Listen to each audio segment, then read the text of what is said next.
This video may contain spoilers for Sonic the Hedgehog 3, Super Sonic and Super Shadow vs the Bio-Lizard, a scene that is deeply engraved in the hearts of Sonic fans. This was not only a major turning point for Shadow's character, going from a villain who seeks to destroy humanity to a hero who vowed protecting it, but also this was the first time we saw Super Shadow, and the way he transforms and fights alongside of Sonic makes it my favorite Super Form team-up in the franchise. And I am sure that many fans can agree with me, as this team-up was explored many more times, and not just in official Sonic media, but also in many fan projects, which featured Super Sonic and Super Shadow fighting alongside of each other in order to defeat a powerful enemy. And each time these two teamed up with each other, it was always very well received. But there is one more thing that this act is known for, and that is Shadow's sacrifice, where he quote-unquote dies in order to protect humanity, which would actually have been the last time we'd ever see Shadow if not for his high popularity making Sega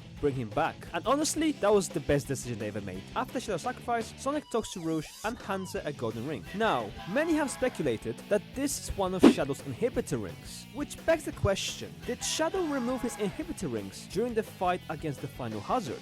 Shadow's inhibitor rings are designed to limit the amount of chaos energy that Shadow uses in combat. When Shadow removes them, he is able to unleash his full power and fight with everything he's got, as he did so in Sonic 06 against Methless. However, the issue is that if he has them off for too long, he will exhaust himself, which is why many speculate that Shadow does not remove them in his super form, as the power could be too much for his body to handle, and possibly unaliving him. In Sonic Adventure 2, we did not see him physically remove them. In fact, when we saw Shadow fall to Earth, he had all of the inhibitor rings on him. So then how did Sonic get that inhibitor ring? There is a possibility that one of the inhibitor rings simply broke or slid off as Shadow was falling, and Sonic was able to catch it. But if we look at other portrayals of this scene, then it becomes more clear that this may not be the case. My first exposure to the Final Hazard fight was not actually through Sonic Adventure 2, but Sonic X. Sonic X's Shadow Saga is an anime adaptation of Sonic Adventure 2, which in my opinion was done brilliantly, as it is almost the exact same story, following all the major events of Sonic Adventure 2, with its own small tweaks that make it more enjoyable to watch. Except Chris,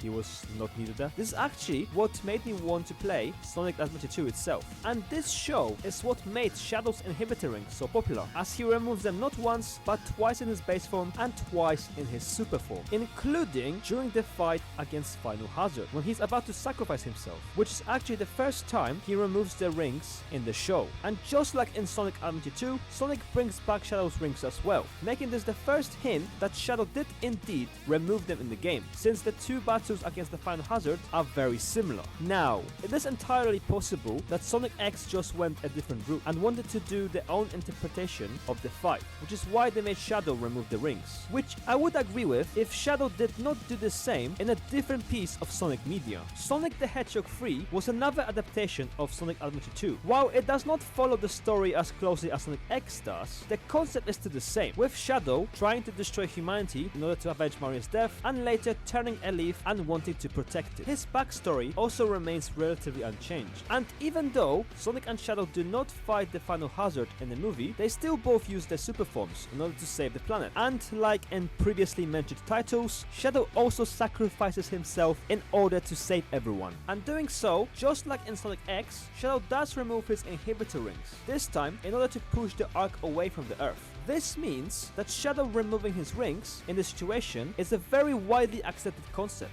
not just by the Sonic fans, but also by TMS Entertainment and Paramount. Therefore, I think all of this proves that Shadow does indeed remove his inhibitor rings in order to save the planet in Sonic Adventure 2. Perhaps, if Sega makes a new adaptation of Sonic Adventure 2, maybe they might throw in this detail, making Shadow's sacrifice that much more epic. And maybe they will explore the use of inhibitor rings more in the future, where Shadow will have to take them off and deal with an extremely hard enemy. Maybe he will do it in super form as well. But what do you think about all of this? Did Shadow really remove his inhibitor rings in Sonic Adventure 2? Or is it just Sonic X coming up with this concept and Paramount simply being inspired by it in Sonic 3?